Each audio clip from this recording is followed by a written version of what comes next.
The call came at 3 in the morning, jarring me from the deepest sleep I'd had in weeks. My hands fumbled for the phone in the darkness, and when I saw St. Mary's Hospital on the screen, my heart stopped. At 72, calls like this only meant one thing. But it wasn't about me. It was about my husband Marcus, who had been rushed to the emergency room after collapsing in our garden while watering his prized tomatoes. The nurse's voice was gentle but urgent. "Mrs. Chen, your husband has suffered a severe stroke. You need to come immediately. Before we jump back in, tell us where you're tuning in from, and if this story touches you, make sure you're subscribed, because tomorrow, I've saved something extra special for you." I had always believed that family meant everything. Growing up in a small farming community in Iowa, my parents taught me that blood runs thicker than water, that you stand by your own no matter what.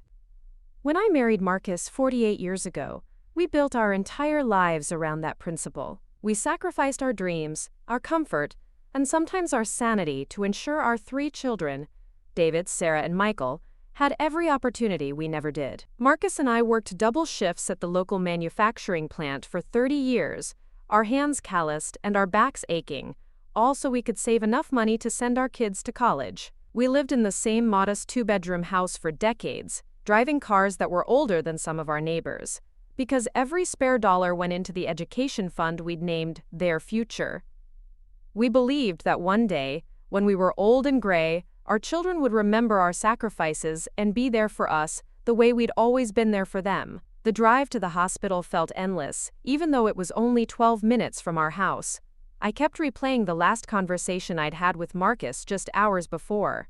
He'd been excited about the tomatoes finally ripening, talking about how he wanted to make his famous salsa for the family barbecue we'd planned for next weekend. "Barbara," he'd said, his eyes twinkling the way they did when he was particularly pleased about something, "wait until the kids taste these. I've been babying these plants all summer." At the hospital, Dr. Williams explained that Marcus had suffered a massive stroke affecting the left side of his brain. The damage was extensive, and while he was stable for now, the next 48 hours would be critical. "Does he have family coming?" she asked gently. Sometimes hearing familiar voices can help during this crucial period. "Of course," I assured her. Our children would come. David lived in Chicago, only 4 hours away. Sarah was in Denver, and Michael had just moved to Seattle for his new job, but surely they would drop everything for their father. These were the people Marcus had coached through Little League, taught to drive, walked down aisles, and supported through divorces and career changes. They would come. I called David first.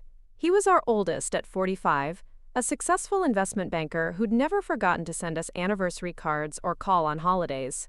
When he answered, his voice was groggy but concerned. "Mom? What's wrong?" "David, honey, it's your father. He's had a stroke, and he's in the hospital. It's serious, and the doctors say the next 2 days are crucial. Can you come?" There was a pause that stretched too long, followed by the sound of him talking to someone in the background, probably his wife Jennifer. When he came back on the line, his tone had shifted to something cooler, more businesslike. "Mom, I hear what you're saying, but I have the Morrison presentation tomorrow. This is a $30 million deal that I've been working on for 8 months. I can't just abandon it now. David, this is your father we're talking about. He might not make it through the week. Look, Dad's tough. He's pulled through things before. Remember when he had that pneumonia scare 5 years ago? He was fine.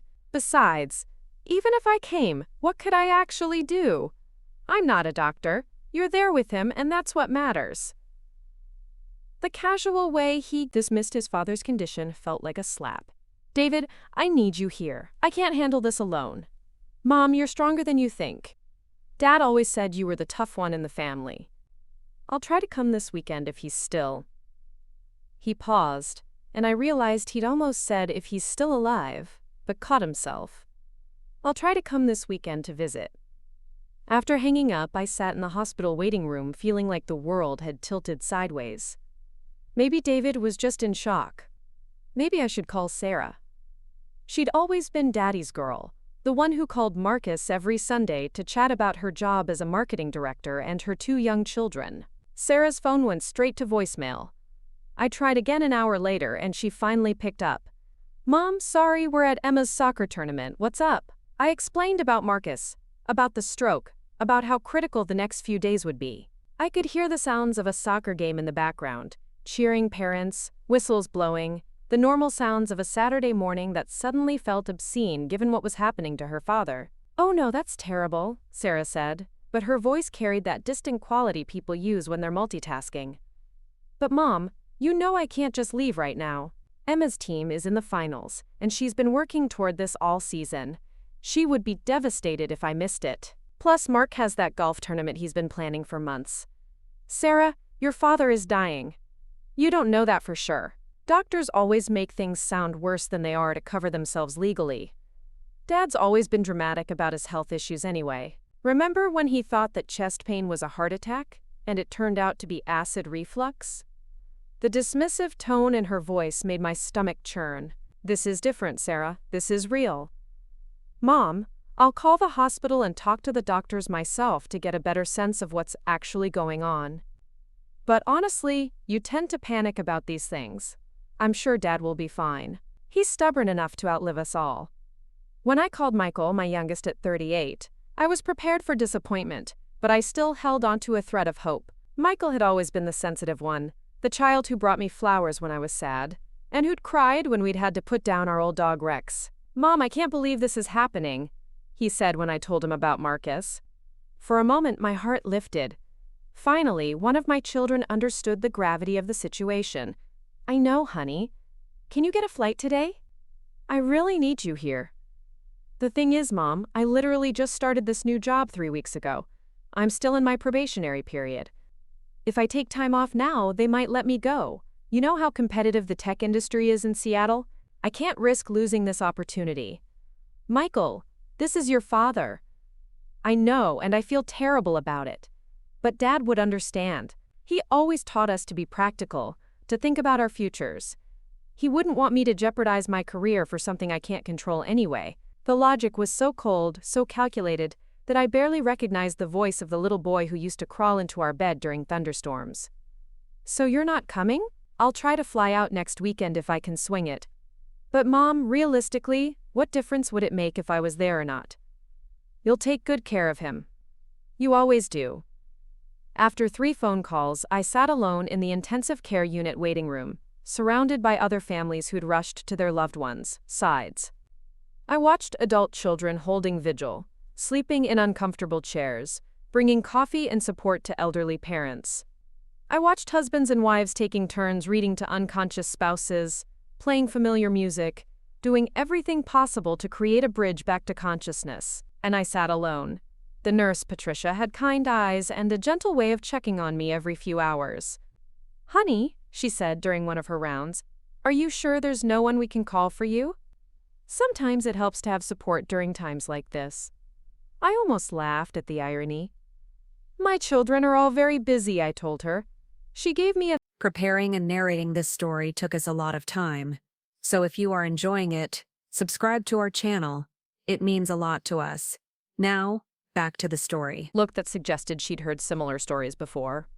"Well, you just let us know if you need anything at all." For 3 days, I maintained my vigil alone. Marcus drifted in and out of consciousness, sometimes squeezing my hand, sometimes seeming to recognize my voice. The doctors were cautiously optimistic. He was responding better than they'd initially expected, and while he would face a long recovery and would likely need significant care, he might survive. On the 4th day, David finally called. "Mom, how's Dad doing?" "He's stable. The doctors think he's going to make it, but he'll need months of rehabilitation and probably won't be able to live independently anymore." "That's great news that he's stable," David said, though he didn't sound particularly relieved. "Listen, I've been thinking about your situation. This is probably a good time to start making some practical decisions about the future." "What kind of decisions?" "Well, realistically, you can't take care of Dad by yourself. You're 72, Mom. You'll need to start looking into care facilities. And honestly, you should probably think about selling the house. The real estate market is really strong right now, and that property is worth a lot more than you probably realize." I felt something cold settle in my chest. "David, your father isn't even out of the hospital yet." "I know, but these things take time to arrange. Good facilities have waiting lists." And Mom, I hate to be practical about this, but Dad's medical bills are going to be enormous. You'll need to liquidate assets to pay for his care. We have insurance. Insurance doesn't cover everything, especially long-term care. Trust me, I deal with these situations all the time in my line of work. The smart thing to do is sell the house now while the market is hot, move Dad into a care facility, and get yourself into one of those nice senior communities where you won't have to worry about maintenance and emergencies. The speed with which he'd worked out our entire future was breathtaking. David, that house has been our home for 48 years. Mom, it's just a building. What matters is making sure you and Dad get the care you need. Besides, do you really want to spend your golden years worrying about leaky roofs and broken furnaces? That evening, Sarah called with similar advice, though she approached it differently.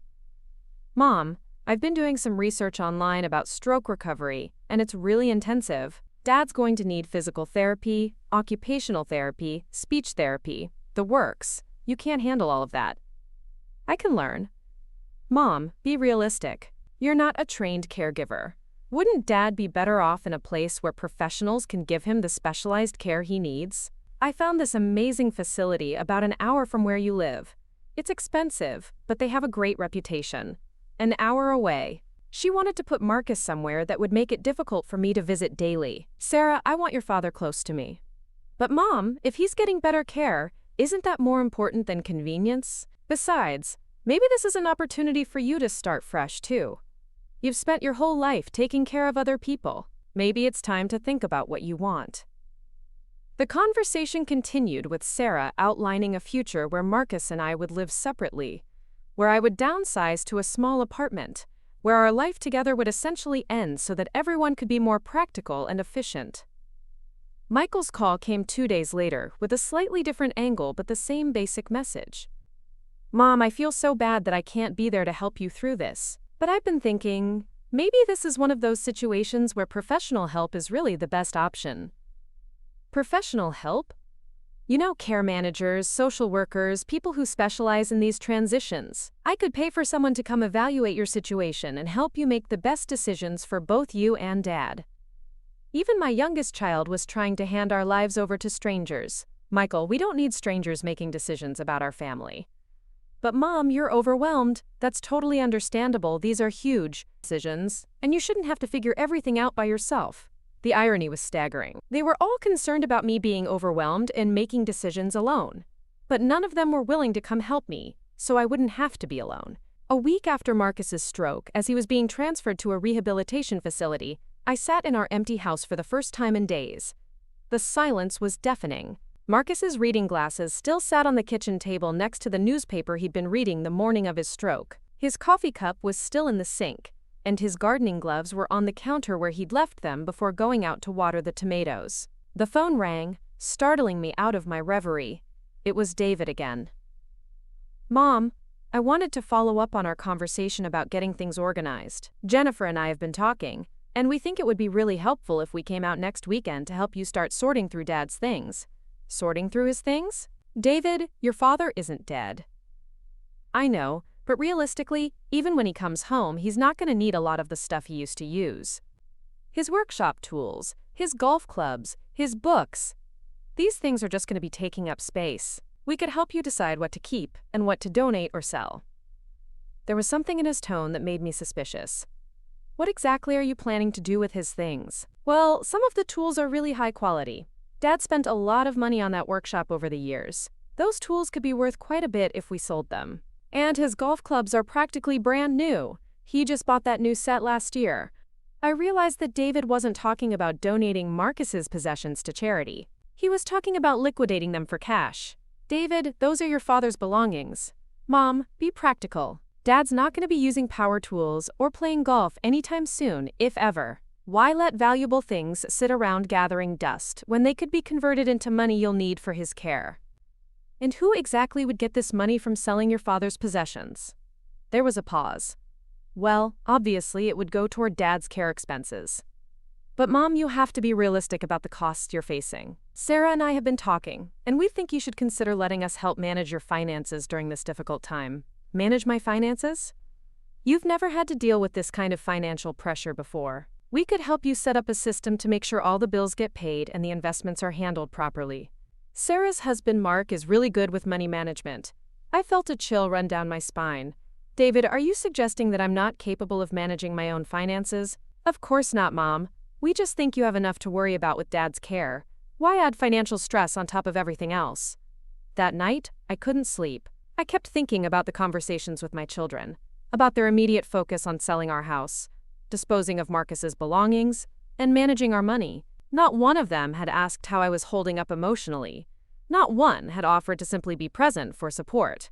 Every conversation had been about logistics, about efficiency, about converting our life into cash that could be properly managed. The next morning, I decided to visit Marcus at the rehabilitation center earlier than usual. When I arrived, I found him more alert than he'd been since the stroke. His speech was still slurred and difficult to understand, but his eyes were clearer. "Barbara," he managed to say when he saw me. "Kids coming?" I had been dreading this question. How do you tell your husband of 48 years that not one of his 3 children had bothered to visit him after a life-threatening stroke? How do you explain that they were all too busy, too important, too focused on their own lives to spend a few days with their dying father? "They're very busy, honey," I said, taking his hand. "But they send their love." He squeezed my hand weakly, and I saw disappointment flicker across his face. Marcus had always been the one to make excuses for the children when they forgot birthdays or skipped family gatherings. He would say they were building their careers, that they had important responsibilities, that we should be proud of how successful they'd become. But even in his diminished state, I think he understood what their absence meant. 2 days later, I received a call that changed everything. It was from Janet Morrison, the loan officer at our bank where Marcus and I had done business for over 20 years.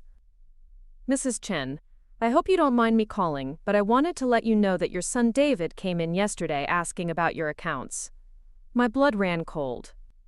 "What do you mean, asking about our accounts?"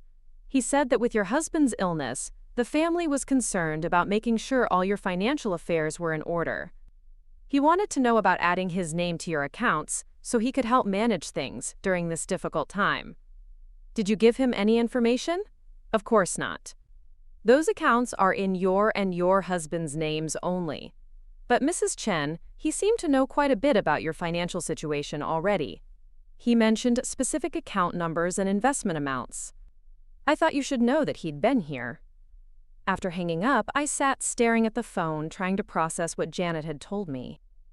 David had driven 4 hours from Chicago not to visit his father in the hospital, but to go to our bank and try to gain access to our accounts. He had our account numbers, which meant he'd somehow gotten access to our financial information. I went to Marcus's desk and opened the drawer where he kept our important papers. Everything was still there, but I noticed that the files seemed to have been reorganized. The bank statements that Marcus usually kept in chronological order were out of sequence. Someone had been through our papers. The realization hit me like a physical blow. During the week I'd been at the hospital with Marcus, someone had been in our house going through our private financial information. The only people who had keys were our children. I called David immediately. "David, I just got a call from the bank. They said you went there asking about our accounts." "Mom, I can explain. Jennifer and I were just trying to help. We were worried about you having to handle all the financial stuff on top of everything else with Dad. How did you get our account numbers?" Another pause. "Well, when I was at the house last month helping Dad with that computer problem, I noticed some of the paperwork on his desk. I just wrote down the information in case there was ever an emergency." "You went through our private papers without permission?" "Mom, I was trying to be responsible. What if something happened to you too? What if there was an emergency, and no one knew how to access your accounts to pay for Dad's care?" The explanation sounded reasonable on the surface, but there was something calculating about the way he'd obtained our financial information weeks before Marcus's stroke. Something premeditated about his visit to the bank while I was focused on his father's survival. "David, I don't want you or anyone else trying to access our accounts without my explicit permission." "Fine, Mom, I was just trying to help. But you're going to need help whether you want to admit it or not. Dad's care is going to cost a fortune, and you're going to have to make some tough decisions about your assets." What kind of tough decisions? The house, for starters. Do you realize you're sitting on over $400,000 in equity? That money could fund Dad's care for years if you were smart about it. The house is our home, David. Mom, it's an asset. A very valuable asset that could be the difference between Dad getting good care and decent care. Don't you want the best for him? The manipulation was so subtle, so effective. He was making it sound like keeping our home meant I didn't want the best care for Marcus. David, we have savings, we have insurance. Not enough, Mom, trust me on this. I deal with these situations professionally. You're going to need to liquidate major assets if you want to avoid going into debt for Dad's care. That afternoon, I received a similar call from Sarah. Mom, David told me about the bank situation. I think you misunderstood what he was trying to do. Did I? He was just trying to be proactive. None of us want to see you struggling with financial stuff when you should be focused on Dad's recovery. Sarah, your father and I have been managing our finances for 48 years. I know, but this is different. These are major expenses, complicated insurance claims, long-term care planning. It's not like balancing a checkbook. The condescending tone in her voice was unmistakable. They all seemed to think that because Marcus and I were old, we were somehow incapable of understanding our own financial situation. Mom, Sarah continued, Mark and I have been talking and we think it would be really smart to set up a family meeting to discuss Dad's care plan and how to fund it. We could all come out next weekend and sit down with you to work through the options. All of you are coming? Well, Michael probably can't make it because of his new job, but David and Jennifer will be there and Mark and I will drive out. We can get everything organized in one weekend. For the first time since Marcus's stroke, all my children were planning to visit. Not to see their father, or to support me emotionally, but to have a family meeting about our finances and our future. I agreed to the meeting, but something inside me had shifted. The unconditional love and trust I'd always had for my children was being replaced by a cold, clear understanding of their priorities. They weren't coming as loving children concerned about their parents' welfare. They were coming as beneficiaries concerned about their inheritance. That night, I sat in Marcus's workshop among the tools that David wanted to sell. Marcus had spent countless hours in this space, building furniture for our home, fixing anything that broke, creating wooden toys for our grandchildren. These tools weren't just valuable objects. They were extensions of his hands, repositories of his love and skill. I picked up the hammer he'd used to build our back deck, the saw he'd used to create Sarah's dollhouse, the level he'd used to hang pictures throughout our home. David was right that they were valuable, but their worth had nothing to do with money. As I sat surrounded by the evidence of Marcus's life, I realized that our children saw everything we'd built together as assets to be liquidated, rather than memories to be preserved. Our home wasn't their childhood sanctuary. It was $400,000 in equity. Marcus's beloved tools weren't expressions of his creativity. They were valuable objects gathering dust.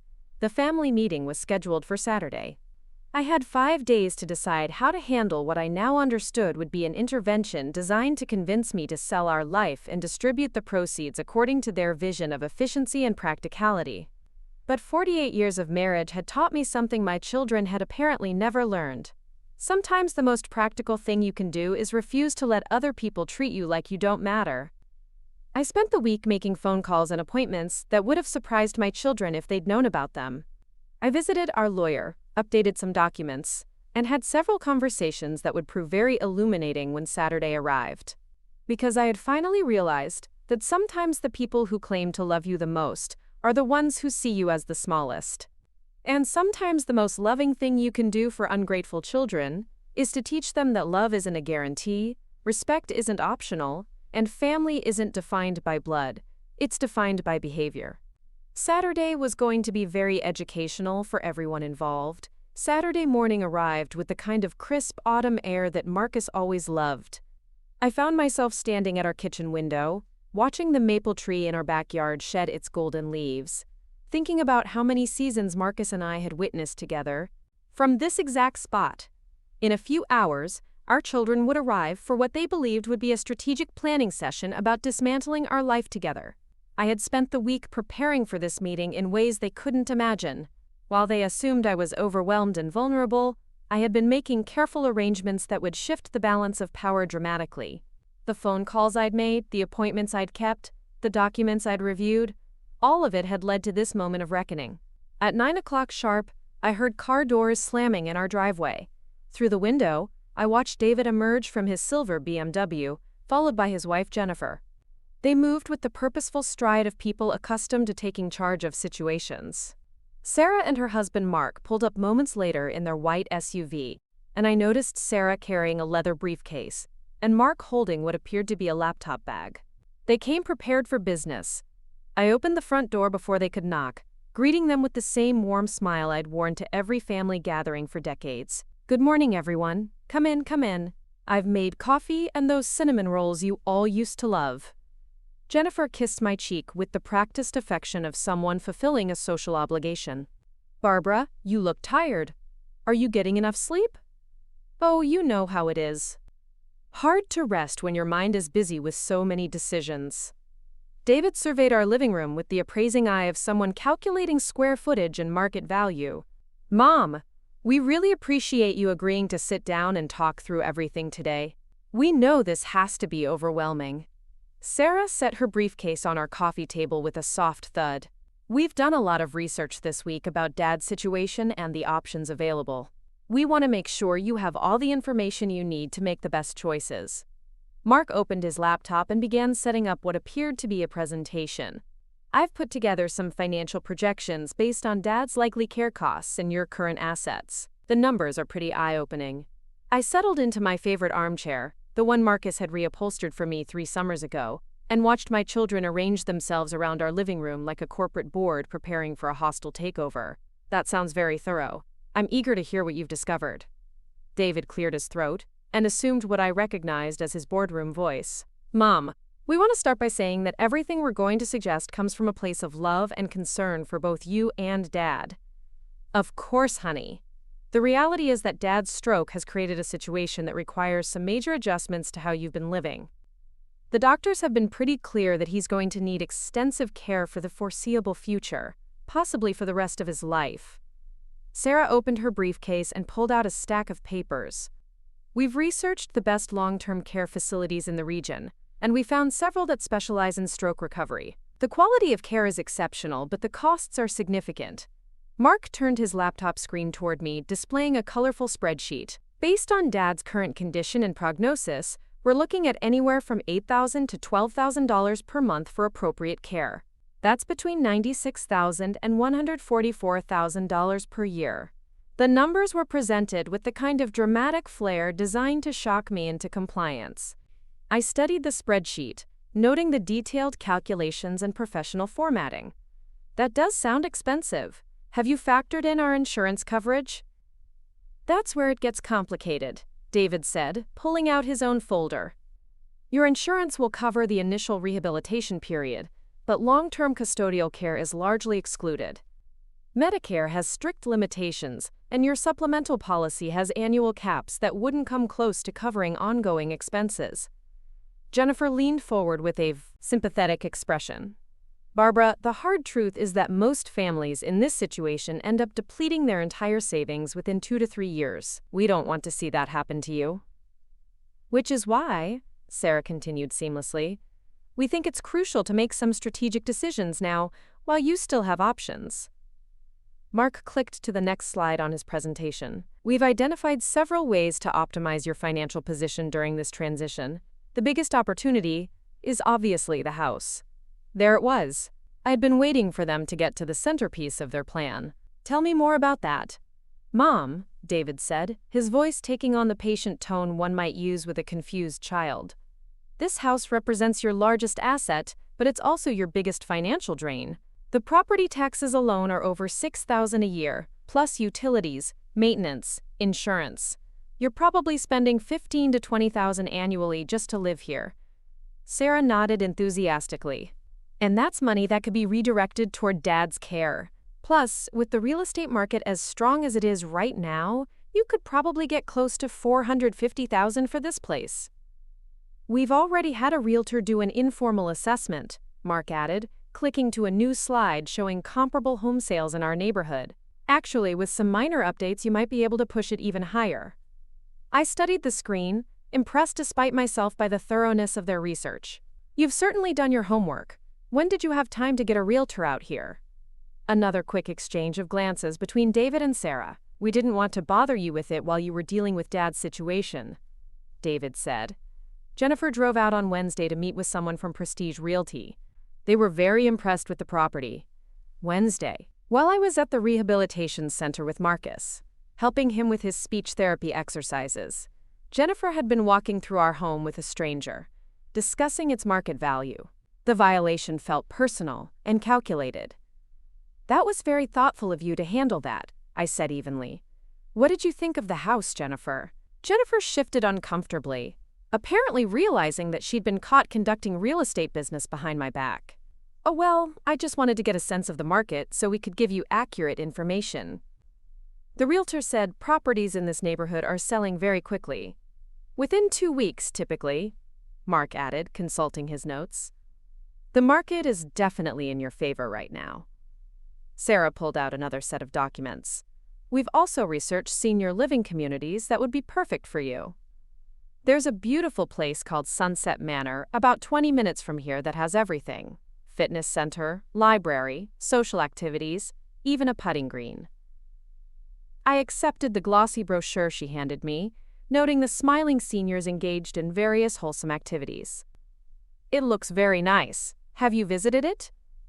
Not yet, but we have an appointment scheduled for next Thursday, David said. We thought you might want to take a tour and see what kinds of amenities are available. The presumption was breathtaking. They had scheduled appointments for me, researched my living situation, and assessed my home's value, all without asking for my input or permission. They were treating me like an incompetent relative whose affairs needed to be managed by more capable family members. And what about your father? I asked. Have you researched facilities that would be appropriate for his needs? Mark clicked to another slide showing several clinical-looking buildings. We found 3 excellent options. Riverside Recovery Center specializes in stroke patients and has a great reputation. Golden Years Health Campus has beautiful grounds and a full-time medical staff. And Serenity Skilled Nursing offers both rehabilitation and long-term care in the same facility. I noticed that all 3 facilities were in different towns, none of them close to the senior community they'd selected for me. These places aren't very near each other, are they? Well, no, Sarah admitted. But Mom, you have to prioritize Dad's care over convenience. Wouldn't you rather have him in the best possible facility, even if it means a longer drive to visit? The casual way she discussed separating Marcus and me after 48 years of marriage was chilling. How long would these drives be? Riverside is about 45 minutes, David said. Golden Years is an hour, and Serenity is about an hour and 15 minutes. They were proposing to scatter our family to 4 different locations, Marcus in one facility, me in another, and themselves back in their respective cities, visiting occasionally when convenient. The life Marcus and I had built together would be dissolved, our assets liquidated, and our remaining years spent among strangers in institutional settings. This is quite a comprehensive plan, I said, setting down the brochures. You've obviously put a lot of thought into our future. We have, Jennifer said, apparently interpreting my comment as approval. We know it seems overwhelming, but once everything is in place, you'll have so much less to worry about. Less to worry about, I repeated. That's interesting. What specifically would I have less to worry about? Mark consulted his laptop again.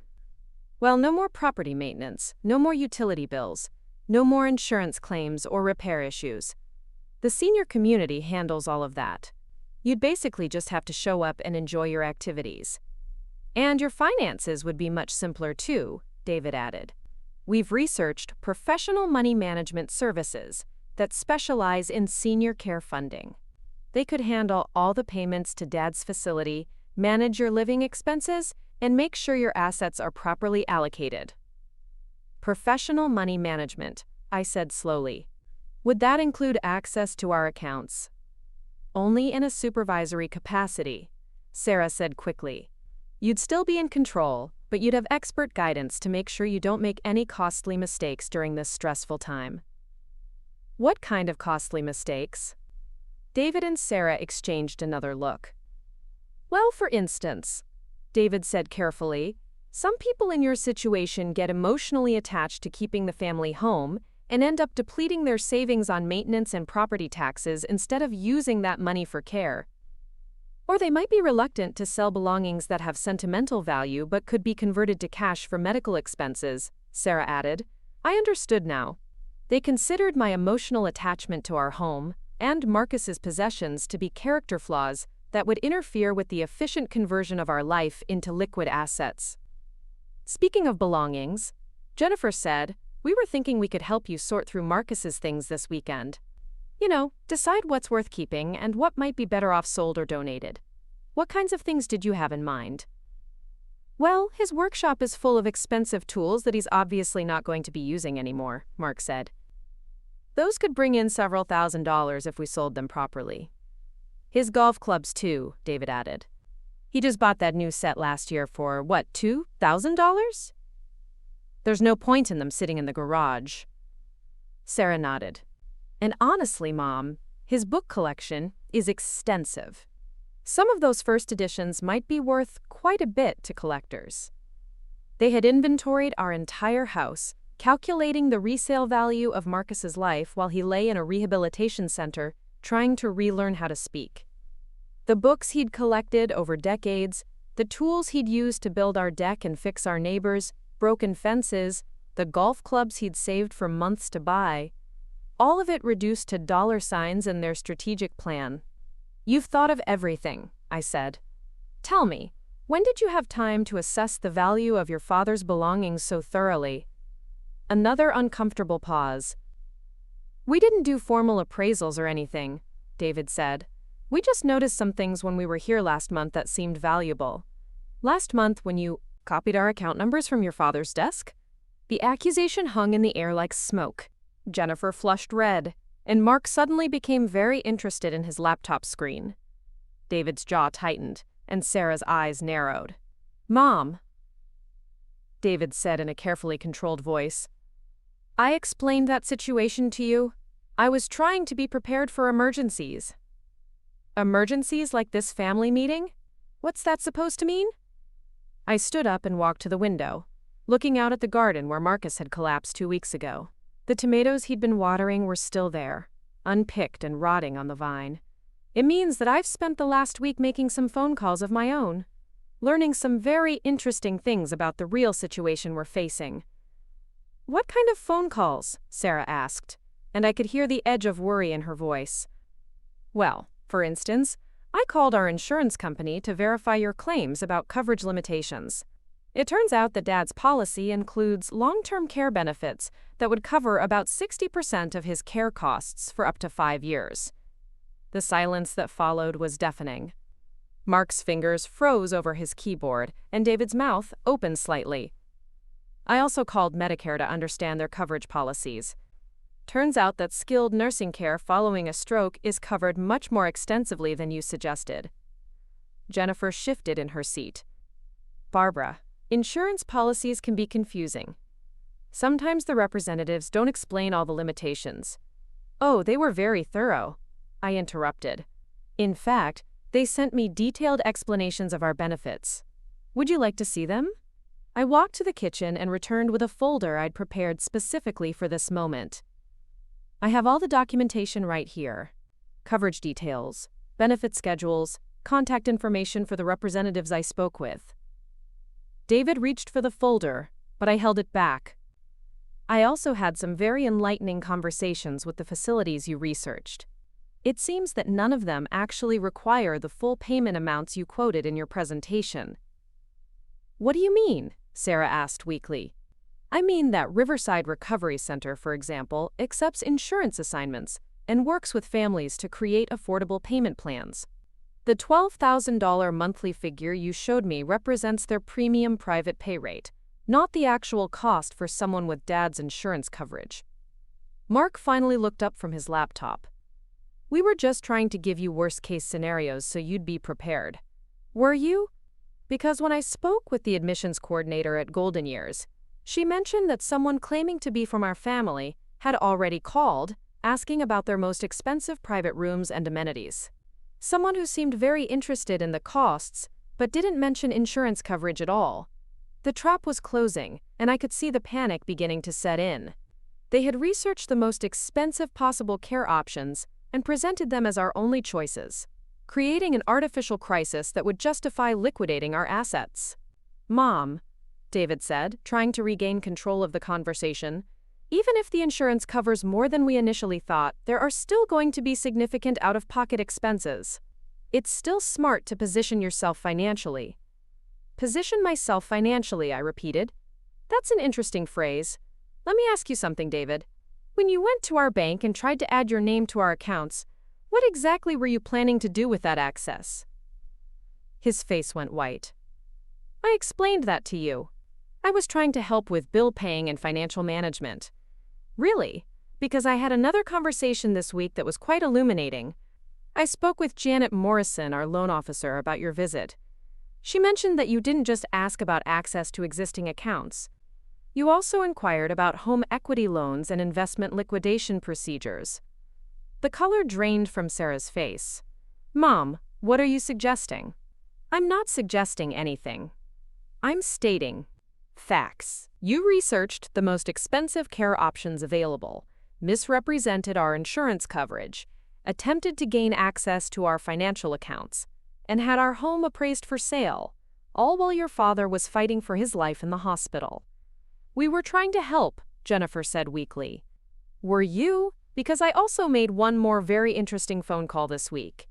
I contacted the law firm where David works to verify his story about the Morrison presentation that was supposedly so important he couldn't visit his dying father. David's face went from white to gray. Mom, you had no right to call my office. I didn't speak to anyone about your personal business. I simply asked the receptionist about the Morrison account timeline.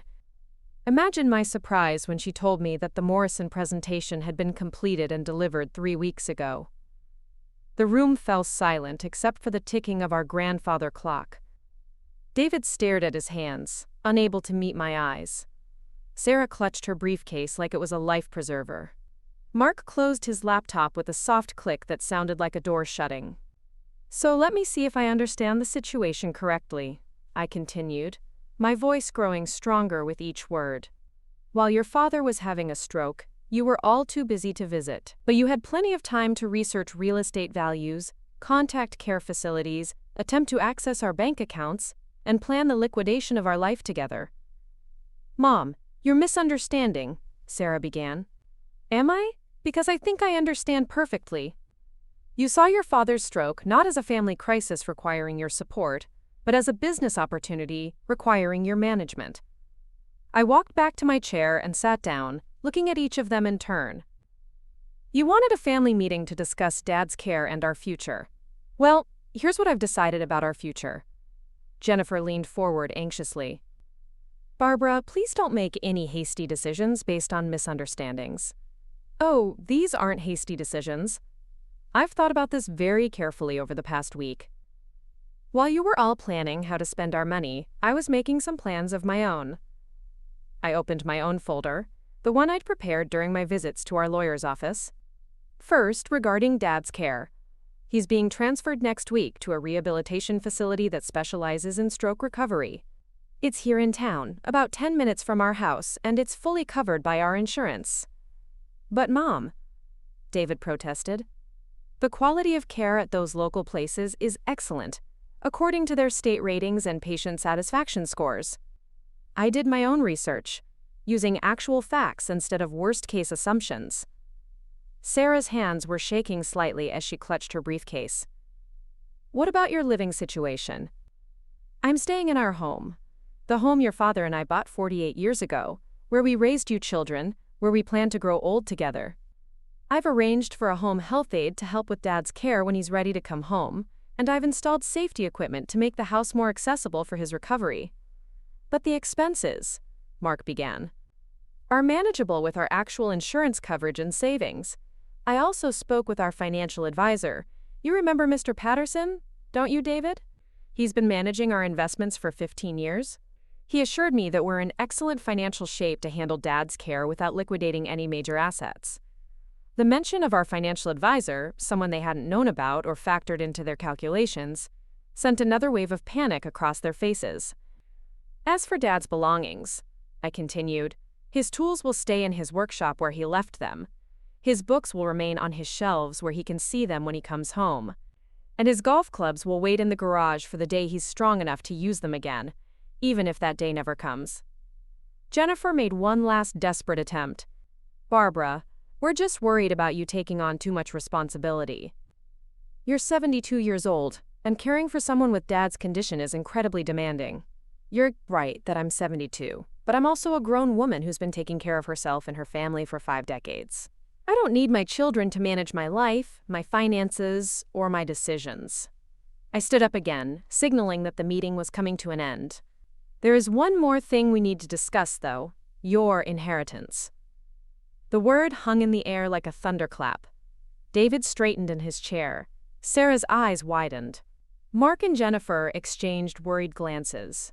See, all this talk about liquidating assets and managing our finances got me thinking about what happens to our estate when your father and I are gone. And I realized that we needed to make some updates to our will. Updates? Sarah's voice was barely a whisper. Well, our current will was written when you were all young adults, just starting your careers. It seemed natural then to leave everything to our children, assuming they would honor our memory and use their inheritance wisely. I paused, letting the implications sink in.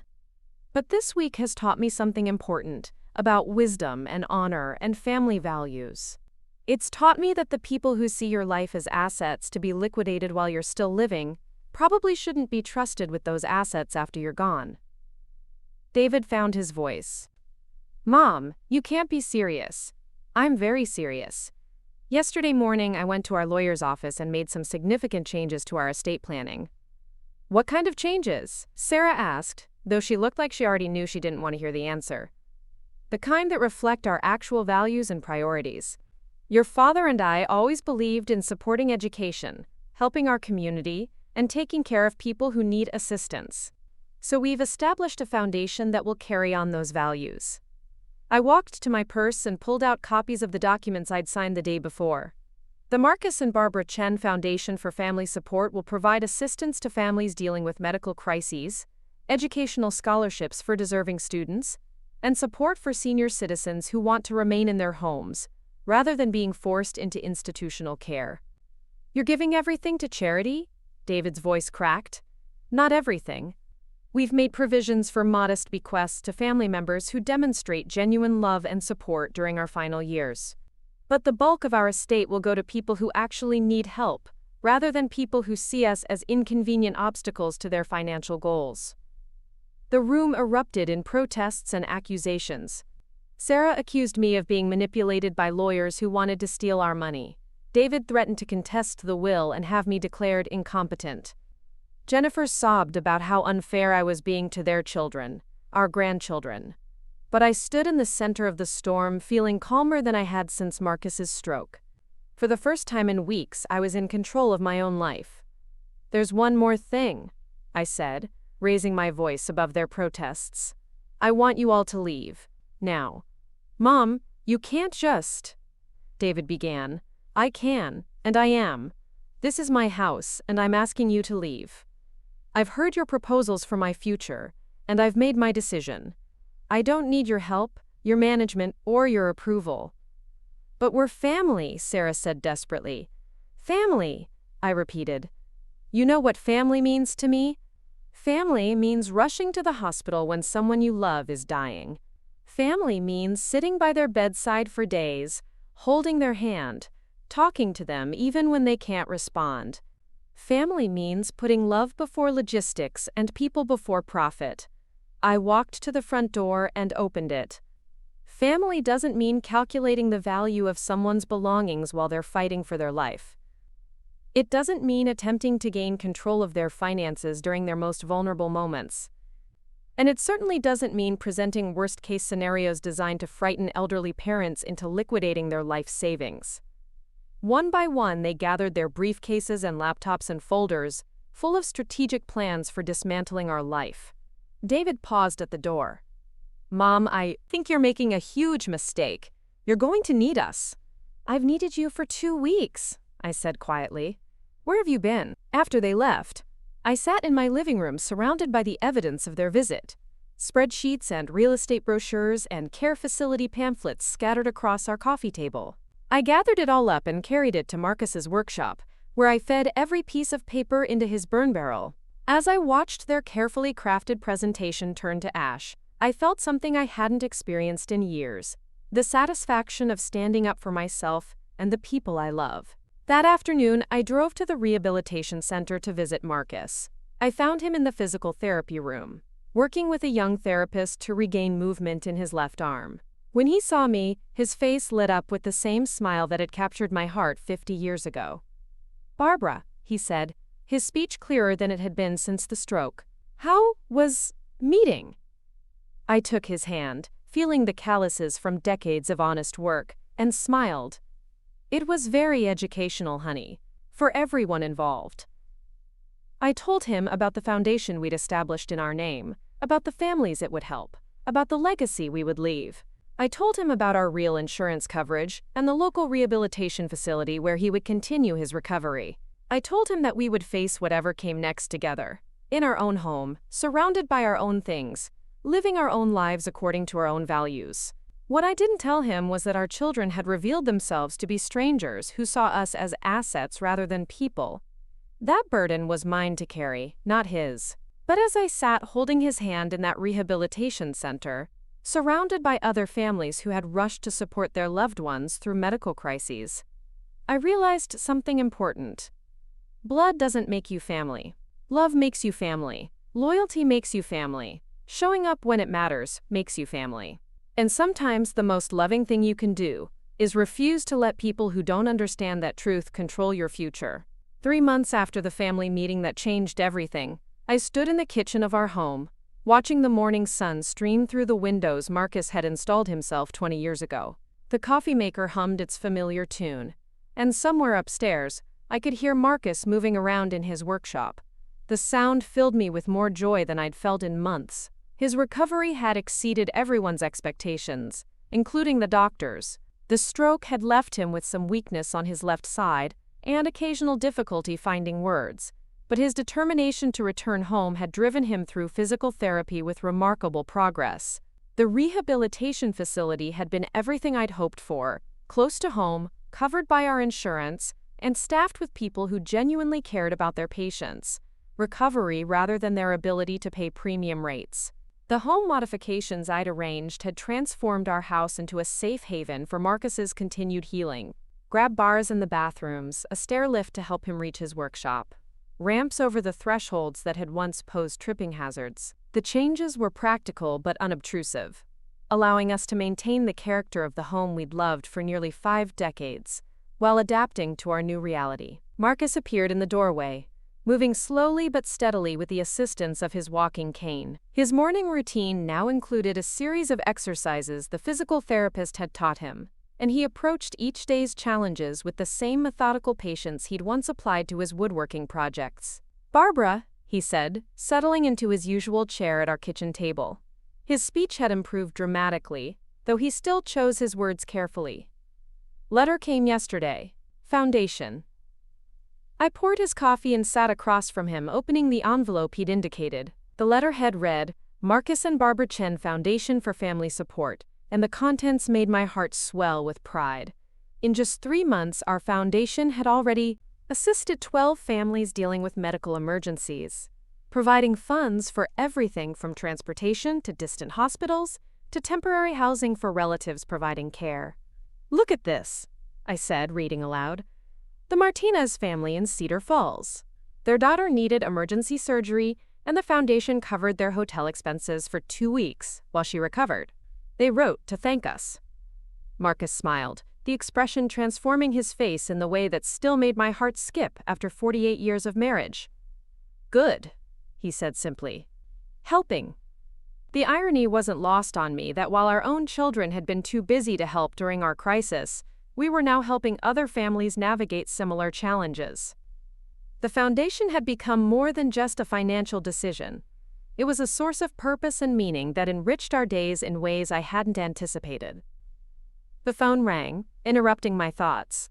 The caller ID showed David's number, and I hesitated before answering.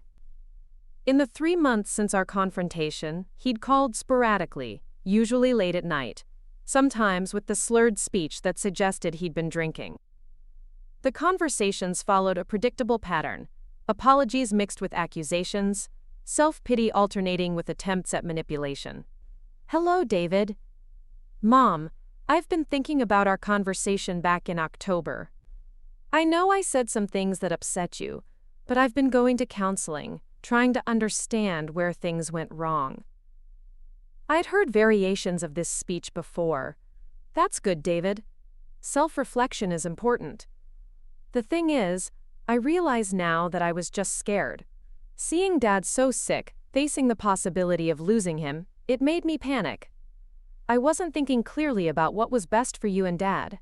I was just trying to solve problems the way I do at work, with spreadsheets and projections. The explanation sounded rehearsed, polished by repetition and therapeutic guidance. What does your counselor say about that? She says that people often respond to family crises by trying to take control of situations they can't actually control. That's what I was doing with all those financial plans and care facility research. I thought if I could just organize everything, it would somehow make Dad's illness less scary. There was a grain of truth in his words, buried beneath the careful psychological language. Fear could indeed drive people to seek control in inappropriate ways. But fear didn't explain the calculated nature of his actions, the secret copying of our financial information, the unauthorized real estate appraisal, the attempt to gain access to our bank accounts. I appreciate you sharing that with me, David. It sounds like you're learning some valuable things about yourself. I am. And Mom, I want you to know that I've talked to Sarah and Michael too. We all realize that we handled everything wrong. We should have been there for you and Dad instead of trying to manage your lives from a distance. This was new. In previous calls, David had focused on his own regrets without acknowledging that his siblings shared responsibility for their collective abandonment. Have they been going to counseling too? Sarah has. Michael's been resistant, but he's at least admitted that he was wrong to prioritize his new job over Dad's health emergency. We've all been talking about how to make things right. Make things right, I repeated. What does that look like to you? Well, we want to start by being more present. Actually visiting, actually helping with Dad's care, instead of just offering advice from hundreds of miles away. And Mom, we want to prove to you that we're not the selfish people we seemed like during that awful time. The sincerity in his voice was compelling, and for a moment I felt the old maternal instinct to forgive and forget, to welcome my children back into our lives with the unconditional love I'd always shown them. But 3 months of peace and clarity had taught me to distinguish between genuine remorse and strategic contrition. That sounds like a positive direction, David. How are you planning to demonstrate these changes? We want to visit for Thanksgiving. All of us, together, so we can show Dad how much we love him and show you that we understand what family really means. Thanksgiving. The holiday when families traditionally gathered to express gratitude for their blessings. There was a certain poetic justice in the timing of their proposed reconciliation. We could help with the cooking and cleaning, spend quality time with Dad, maybe even work on some of those home projects he's been talking about. Just be a real family again. The phrase real family caught my attention. It implied that our current situation, Marcus and me, living peacefully in our own home, supported by caring neighbors and medical professionals, finding purpose through our foundation work, was somehow artificial or incomplete. That's an interesting offer, David. Let me ask you something. What's prompted this sudden desire for family reconciliation? What do you mean? I mean that for 3 months you've called occasionally to apologize, but you haven't made any concrete efforts to repair our relationship. No visits, no cards to your father, no attempt to understand his recovery process or my daily challenges. Now suddenly you want to gather the whole family for Thanksgiving. What's changed? There was a pause that stretched too long, followed by the sound of papers rustling in the background. Mom, I don't think it's fair to say we haven't made efforts. We've been respecting your space, giving you time to work through your anger about the situation. Respecting my space, I said slowly. Is that what you call it? We didn't want to overwhelm you with constant contact while you were dealing with Dad's recovery. But enough time has passed now that we thought you might be ready to move forward. The clinical language bothered me. They had been respecting my space and now believed enough time had passed for me to be ready to move forward. It sounded like a prescribed grief timeline rather than genuine family reconciliation. David, can I ask you something honestly? Have you spoken with our lawyer recently? Another long pause. What kind of question is that? A straightforward one. Have you or your siblings had any contact with Mr. Patterson or his office in the past few months? Mom, why would we contact your lawyer? The deflection told me everything I needed to know. That's not an answer to my question. Look, if you're asking whether we've tried to get information about your will or the foundation you set up, the answer is no, we wouldn't do that. But he hadn't denied contacting the lawyer, only claimed they hadn't sought information about specific documents. The distinction was telling. Actually, David, Mr. Patterson called me last week. It seems someone claiming to be concerned about my mental competency contacted his office, asking about procedures for challenging estate documents. The silence that followed was deafening. I could almost hear the wheels turning as David calculated how to respond to being caught in another deception. Mom, that wasn't us. Maybe someone else in the family, like Aunt Ruth or Cousin Linda, was worried about you after hearing about Dad's stroke. The person specifically mentioned being concerned about my decision to establish a charitable foundation, instead of leaving my estate to my children. Aunt Ruth doesn't know about those details, David. Only you, Sarah, and Michael know about the foundation. I heard him take a deep breath. Okay, maybe Sarah called. She's been really worried about you making major financial decisions while you're under stress. But it wasn't malicious, Mom. She was just concerned. Concerned enough to explore legal options for overturning my decisions, but not concerned enough to visit her father during his recovery or call to check on my well-being. Mom, you're twisting everything. We've been trying to give you space, and now you're criticizing us for not being intrusive enough. We can't win with you. The victim narrative was emerging, as it always did when David found himself cornered by the consequences of his actions. According to this version of events, he and his siblings were the wronged parties, criticized unfairly for their thoughtful restraint and genuine concern. David, I want you to listen to me very carefully. Your father and I are doing well. His recovery is progressing better than anyone expected. I'm healthy and capable of managing our affairs. We have a strong support system, adequate financial resources, and a sense of purpose through our foundation work. That's great, Mom. We're happy for you. We don't need to be rescued, managed, or saved from our own decisions. We don't need our financial choices questioned or our estate planning challenged. What we need is respect for our autonomy and our right to live our lives according to our own values. We respect that.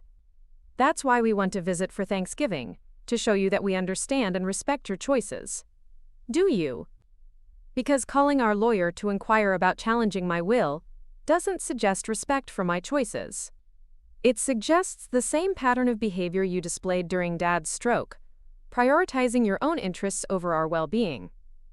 The conversation was heading toward another round of denials and explanations, the same circular arguments that had characterized every interaction with my children since October. I felt a familiar weariness settling over me, the emotional exhaustion that came from trying to explain basic principles of love and respect to people who seemed incapable of understanding them. David, I need to go. Your father and I have plans this morning. Mom, please don't hang up angry. Can we at least discuss Thanksgiving? Sarah really wants to see Dad, and Michael said he could probably get time off work. I'll think about it. That's all we ask. Just consider giving us another chance to prove that we've learned from our mistakes. After hanging up, I sat at our kitchen table feeling the familiar mix of sadness and resolve that followed these conversations. Marcus appeared in the doorway, having finished his morning exercises. He moved to his chair and studied my face with the perceptive gaze that had always been one of his most endearing qualities. "David?" he asked simply. "Yes. He wants the family to come for Thanksgiving. Says they want to make amends and prove they've changed." Marcus nodded slowly, processing this information with the same careful consideration he brought to all decisions these days. "What do you think?" I looked at my husband. This man who had spent 3 months working tirelessly to regain his strength and independence, who faced each day's challenges with dignity and determination, who had never once complained about the children's absence during his darkest hours. I think people show you who they are through their actions, not their words. And I think we've seen quite clearly who our children are when things get difficult. But Thanksgiving, Marcus said thoughtfully. Family tradition. He was right that Thanksgiving had always been important to our family. For decades, we had hosted elaborate dinners, welcoming not just our children but their friends, neighbors who had nowhere else to go, anyone who needed a place to belong. Our dining room table had stretched to accommodate extra guests, and our hearts had stretched to embrace anyone who walked through our door. "We could have Thanksgiving," I said slowly, "but it doesn't have to be with them." Marcus raised an eyebrow, inviting me to explain. "What if we invited the families from the foundation, the people we've helped this year, and maybe some of the staff from your rehabilitation center? We could have a real celebration of gratitude and community." His face lit up with understanding. "New family." "Exactly. The family we've chosen, and the family that's chosen us." Over the following weeks, we began planning a Thanksgiving celebration that reflected our current values and relationships rather than our biological obligations. I contacted several families the foundation had assisted, inviting them to join us for dinner. I reached out to the nurses and therapists who had supported Marcus's recovery, extending the invitation to include their families. The response was overwhelming. The Martinez family, whose daughter's surgery the foundation had helped fund, offered to bring traditional Mexican dishes to complement our turkey. Patricia, the kind nurse from the hospital who had checked on me during Marcus's crisis, accepted gratefully, explaining that she usually worked holidays and rarely had the chance to enjoy a home-cooked meal with friends. Dr. Williams, who had guided us through Marcus's initial treatment, surprised me by accepting the invitation and offering to bring her famous sweet potato casserole. Even Janet Morrison from the bank, who had protected our accounts from David's unauthorized access attempts, asked if she could join us with her elderly father, who lived with her. As the guest list grew, so did my excitement about the holiday. This would be a gathering of people who understood the true meaning of family. Not the people who shared your DNA, but the people who showed up when you needed them, who celebrated your victories and supported you through your struggles. 2 weeks before Thanksgiving, Sarah called. Her voice carried the same strategic sweetness I remembered from her childhood when she wanted something badly enough to deploy her most persuasive manner. "Mom, I wanted to follow up on David's conversation about Thanksgiving. We've all been so excited about the possibility of being together as a family again." "Actually, Sarah, your father and I have already made plans for Thanksgiving." "Oh, that's perfect. We can work around whatever you've planned." "Are you going to Ruth's house this year? We could meet you there." "No, we're hosting dinner here. But we've already invited our guests, and the table is full." There was a pause as Sarah processed this information. "What guests?" "Friends. People who've become important to us over the past few months." "Mom, surely you can make room for your own children. These friends will understand that family comes first." The assumption that blood relatives automatically took precedence over chosen relationships was exactly the kind of thinking that had led to our current estrangement. "Actually, Sarah, these people are family to us now. They've earned that place at our table." "Earned it how?" "By being present when we needed them. By caring about Dad's recovery without calculating its financial impact on their inheritance. By treating us like people they love rather than assets they manage." "Mom, that's not fair." "We love you and Dad." "Do you?" Because love isn't a feeling, Sarah. It's a choice you make every day through your actions. And your actions during Dad's stroke showed us very clearly where your priorities lie. We made mistakes. We've admitted that. But we're trying to make it right. Making it right would have meant visiting Dad during his rehabilitation. Making it right would have meant calling to check on me, instead of calling our lawyer to explore ways to challenge my will. Making it right would have meant putting our relationship before your inheritance concerns. We didn't call your lawyer to challenge anything. We just wanted to understand the legal implications of your decisions. The distinction was meaningless, but it revealed the depth of their self-deception. They could convince themselves that understanding legal implications was different from exploring legal challenges. Just as they had convinced themselves that their absence during Marcus's crisis was respecting our space, rather than abandoning us when we needed them most. Sarah, I want you to listen carefully. Your father and I are building a life based on relationships with people who actually care about our well-being. We're not interested in reconciling with people who see us as problems to be managed or assets to be protected. But we're your children. You're adults who happen to share our DNA. Being our children was a privilege you've chosen not to honor. Mom, you can't mean that. I do mean it. And I need you to stop calling with proposals for reconciliation that are really just new strategies for regaining access to your inheritance. This isn't about money, isn't it? Then why haven't you visited Dad? Why haven't you sent a card or called to ask about his progress?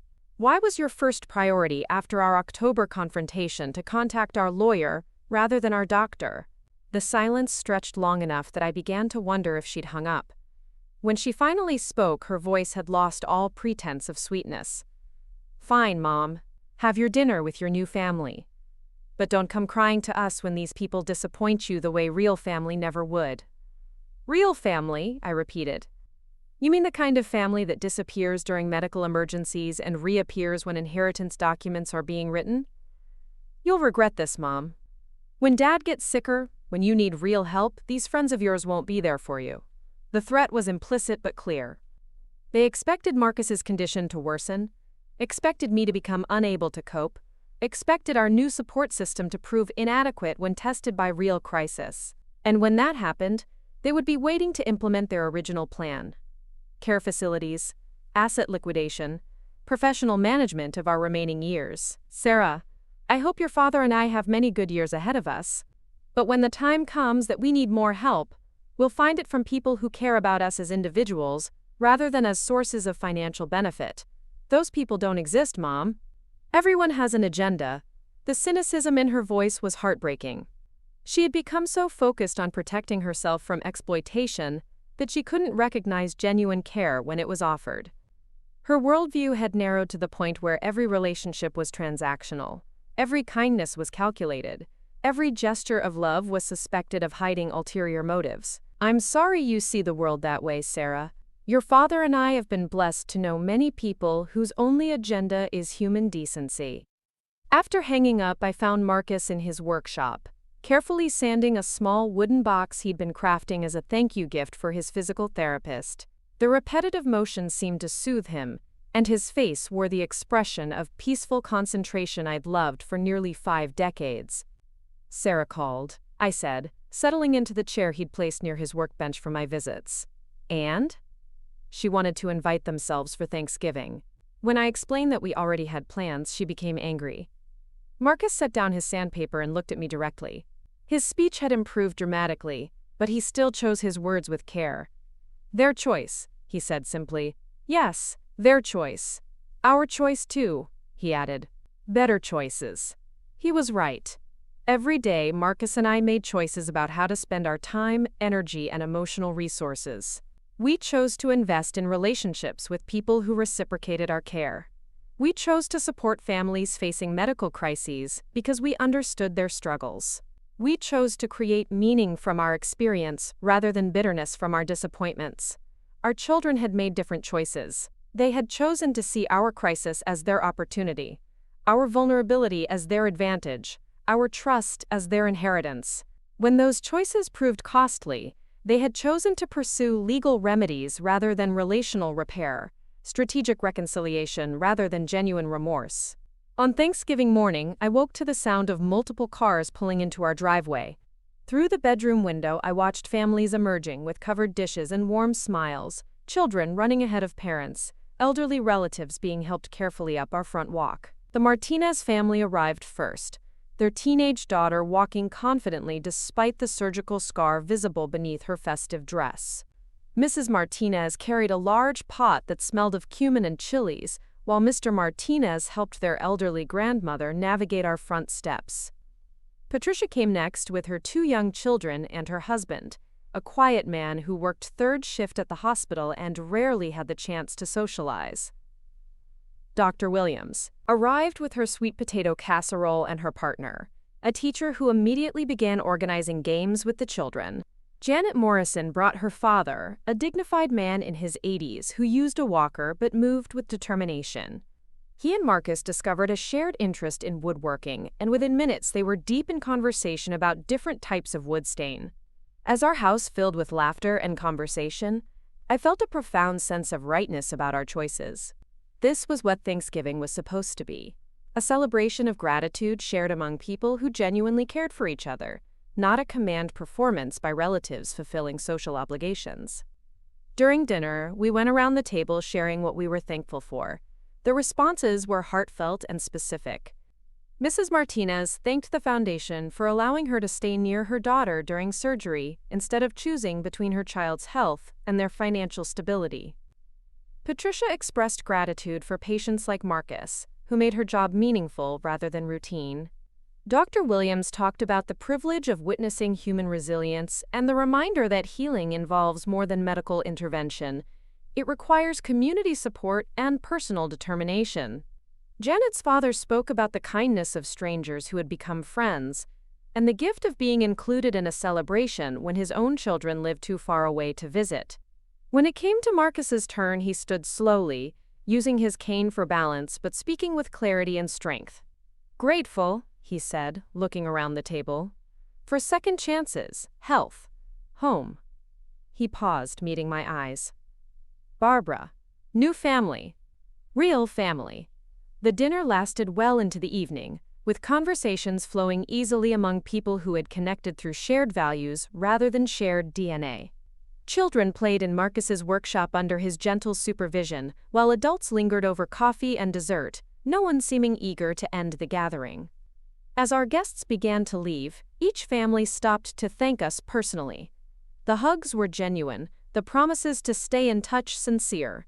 Several people exchanged phone numbers and made plans for future get-togethers. Patricia's children asked if they could visit Marcus again to see more of his woodworking projects. After the last car pulled out of our driveway, Marcus and I sat in our living room surrounded by the pleasant debris of a successful celebration. Dishes were stacked in the sink, leftover food was wrapped in the refrigerator, and the lingering aromas of our feast filled the house with warmth and contentment. "Good day," Marcus said, reaching for my hand. "The best," I agreed. We had chosen gratitude over grievance, community over blood ties, purpose over self-pity. The life we were building in the aftermath of crisis was richer and more meaningful than anything we could have imagined when we were younger, and assumed that family loyalty was automatic rather than earned. The phone rang at 10 o'clock, jarring us from our peaceful reflection. The caller ID showed Michael's number, and I hesitated before answering. "Mom? I just wanted to call and wish you and Dad a happy Thanksgiving." "Thank you, Michael. We had a wonderful day." "Good. I'm glad." "Look, Mom, I've been thinking a lot about everything that happened this year, and I owe you an apology." Unlike David's practiced contrition or Sarah's strategic sweetness, Michael's voice carried a weight of genuine regret that caught my attention. "I was wrong to put my job before Dad's health emergency. There's no excuse for that. I was scared of jeopardizing my career, but I should have been more scared of losing my father. Thank you for saying that, Michael. I know sorry doesn't fix anything, but I wanted you to know that I understand how badly I let you both down. David and Sarah keep talking about strategies for getting back in your good graces, but I think they're missing the point." This was unexpected.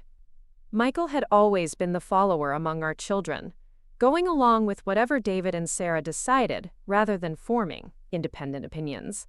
"What point do you think they're missing? That this isn't about forgiveness or second chances or family reconciliation. It's about who we really are as people. And the truth is, when you and Dad needed us most, we proved that we're not the people you raised us to be. The honesty was refreshing after months of calculated apologies and strategic explanations. What do you think happened to the people we raised? I think we got so focused on building successful lives that we forgot what success actually means. I make good money, live in a nice apartment, have impressive job titles, but when my father was dying, I chose a performance review over a hospital bedside. He paused, and I could hear the sound of traffic in the background. He was calling from outside, perhaps walking the streets of Seattle while working through his thoughts. David and Sarah think they can fix this with the right approach, the right words, the right timing. But you can't fix character, Mom. You either have it or you don't. And we've shown you that we don't. Michael, people can change. People can learn from their mistakes and make different choices going forward. Maybe. But change has to come from actually wanting to be better, not from wanting to get something. And honestly, I think David and Sarah are still primarily motivated by protecting their inheritance. The admission was stunning in its candor. What about you? I don't know. I'd like to think I'm motivated by genuine remorse, but how can I be sure? How can any of us trust our own motives when there's money involved? It was a question that revealed a level of self-awareness I hadn't expected from Michael. He was grappling with the same issues that had led me to change our will, the corrupting influence of expected inheritance on family relationships. You're asking the right questions, Michael. Am I? Because I keep thinking about Dad lying in that hospital while I worried about a job that, let's face it, I could have found another one of if they'd fired me. I keep thinking about you sitting alone in that waiting room while we were all living our lives like nothing had happened. His voice was thick with emotion, and I realized he was crying. Not the calculated tears of manipulation, but the genuine grief of someone confronting their own moral failure. The thing is, Mom, I can't undo any of it. I can't go back and make the choice to fly home immediately. I can't go back and sit with you during Dad's surgery. I can't go back and be the son you needed instead of the selfish stranger I turned out to be. No, you can't go back. But you can decide who you want to be going forward. That's what I'm trying to figure out. Whether I want to be someone who deserves a relationship with you and Dad, or whether I'm too damaged by my own selfishness to be worth the effort.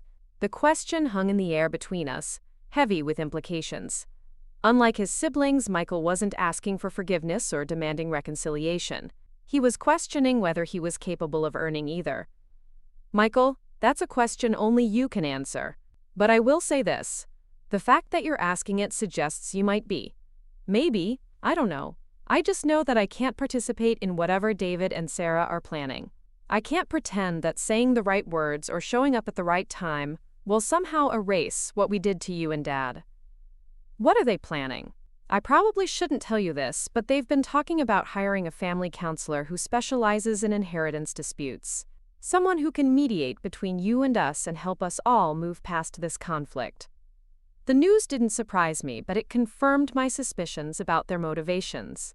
They were treating our estrangement as a problem to be solved rather than a consequence to be accepted. They think professional intervention will somehow convince you that we deserve another chance. But Mom, some things can't be mediated or counseled away.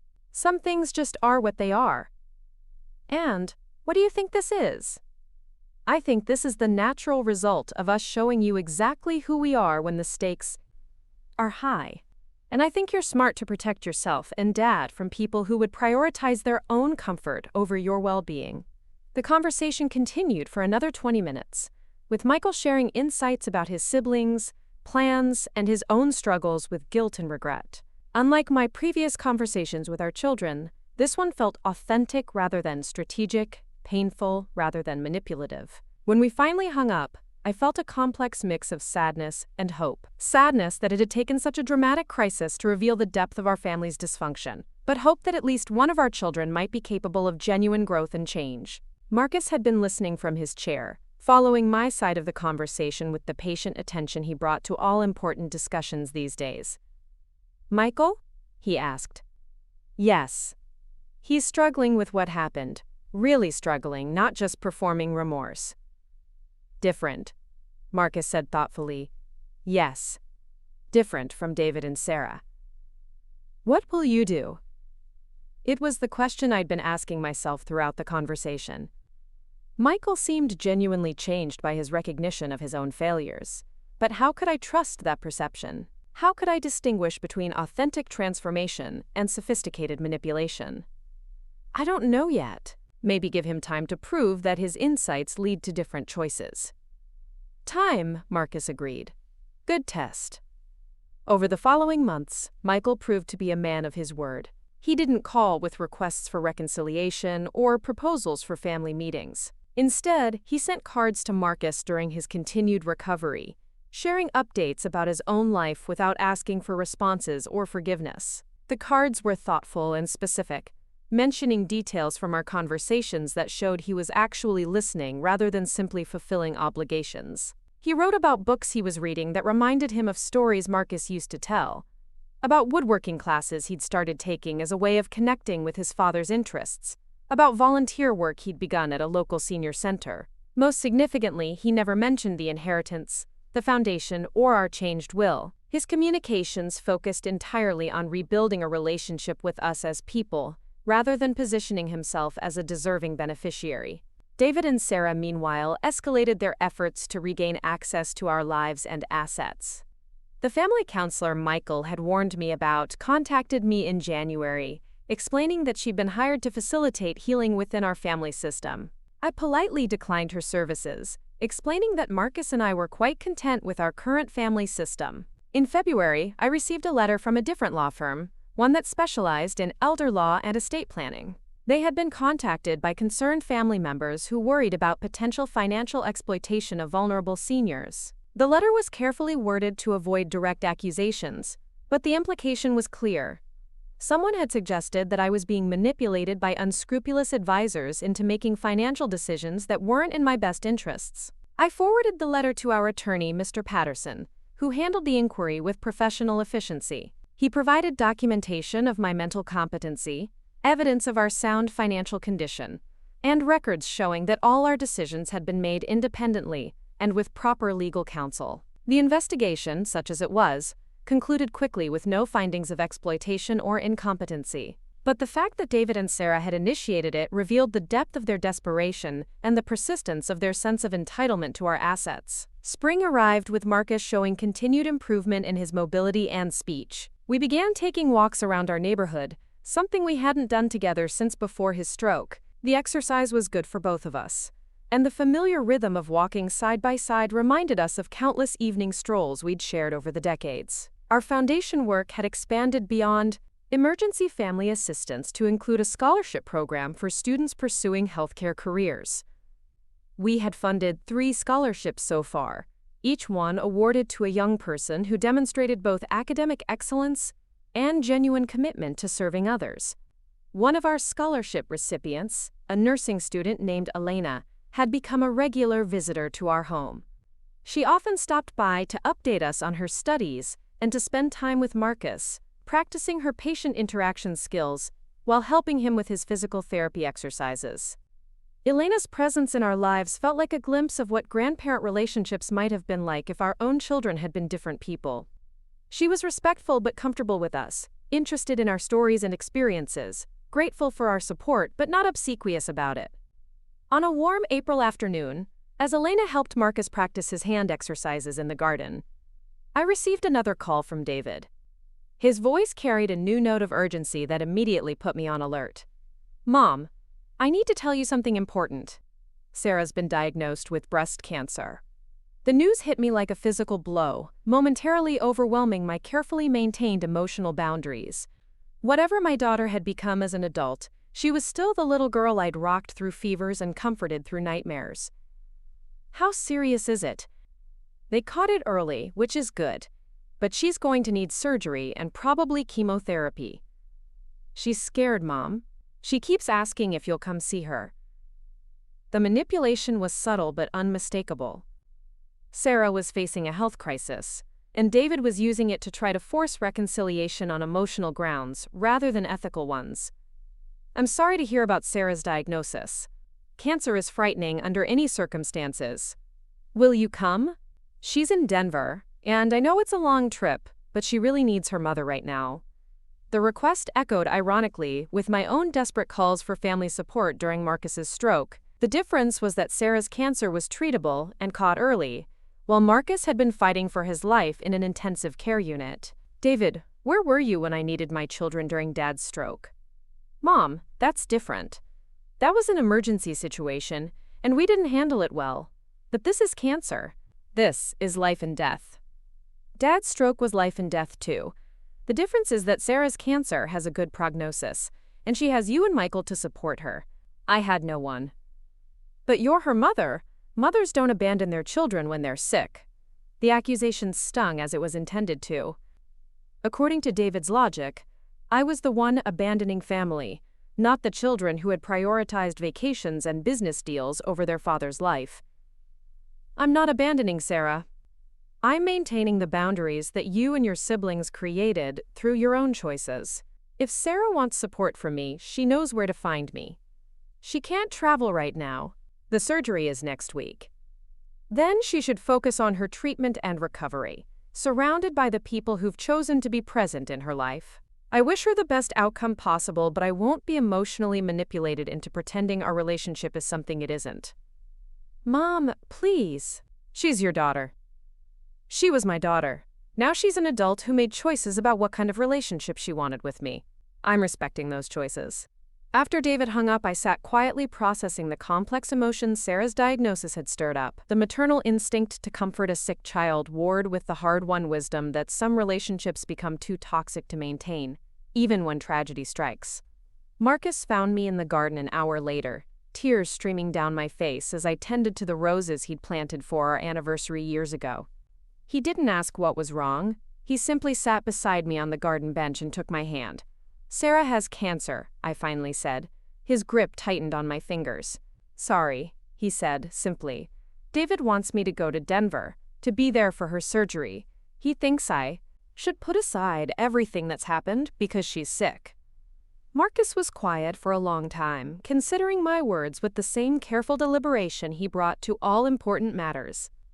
When he finally spoke, his voice was gentle but firm. Your choice, he said. But actions have consequences.